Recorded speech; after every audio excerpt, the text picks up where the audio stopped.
Bonjour, bienvenue sur les premiers podcasts Créaline. L'objectif pour moi va être de vous apprendre à développer des applications iPhone.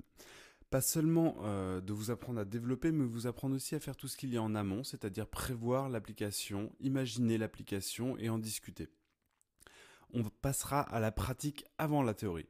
C'est-à-dire que j'utiliserai très probablement des théories fausses par moment, voire même tout au long. Je vous laisse la responsabilité d'apprendre. Je vous indiquerai naturellement quand je dis quelque chose qui est faux, sauf si moi-même je ne le sais pas.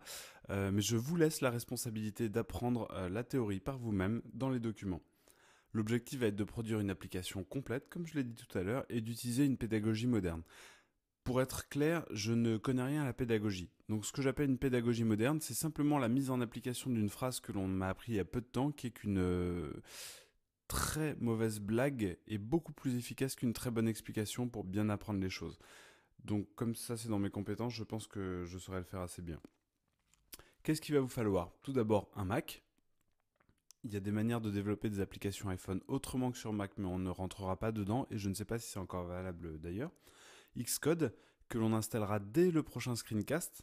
Pour ceux qui ont déjà Xcode, vous pouvez directement passer au troisième screencast. Il ne vous faudra pas nécessairement un iPhone ou un iPad. On peut, en tout cas pour la partie apprentissage, développer en se servant exclusivement du simulateur. Bien sûr, si vous voulez aller plus loin, je vous conseille quand même très vivement d'avoir un de ces deux outils ou un iPod pour pouvoir ne serait-ce que tester vos applications.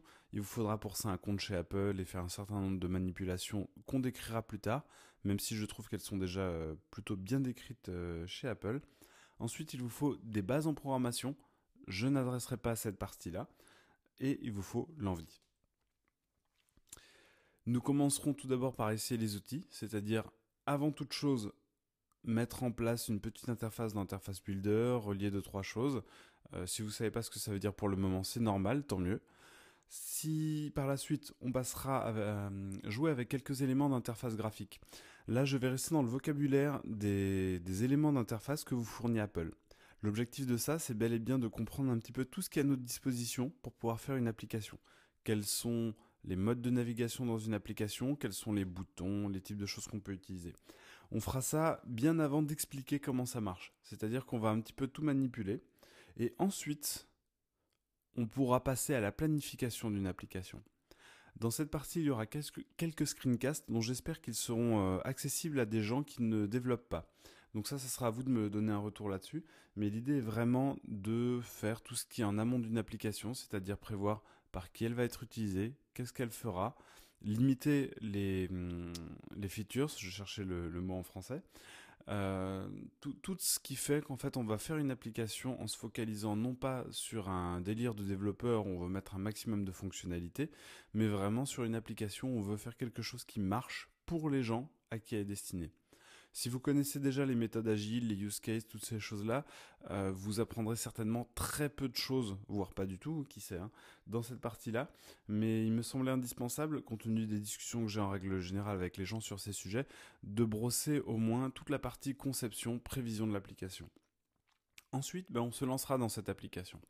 Alors petit scoop, comme nous sommes à quelques jours, on va dire une cinquantaine de jours maintenant de la présidentielle, j'aimerais bien qu'on puisse adresser un petit peu ce sujet, en sachant que naturellement, comme tout développement informatique, et surtout comme les programmes de ces podcasts vont être un petit peu plus longs, tel que c'est anticipé, on s'adaptera à notre retard, c'est-à-dire qu'on travaillera immédiatement après sur la même application pour les législatives. Éventuellement, il y a la présidentielle américaine aussi qui peut être intéressante, et ensuite encore d'autres élections à venir. Et enfin, une fois qu'on aura démarré cette application, et seulement parce que là on en aura besoin, on attaquera la théorie. Par théorie, ça veut dire tout ce qui est la structure d'une application, la gestion mémoire, les patterns les plus souvent rencontrés dans Cocoa. Là, à ce moment-là, on attaquera tout ça. Mais pour l'instant, je vais essayer, c'est un petit peu une contrainte que je me fixe, de tenir au maximum la pratique avant la théorie.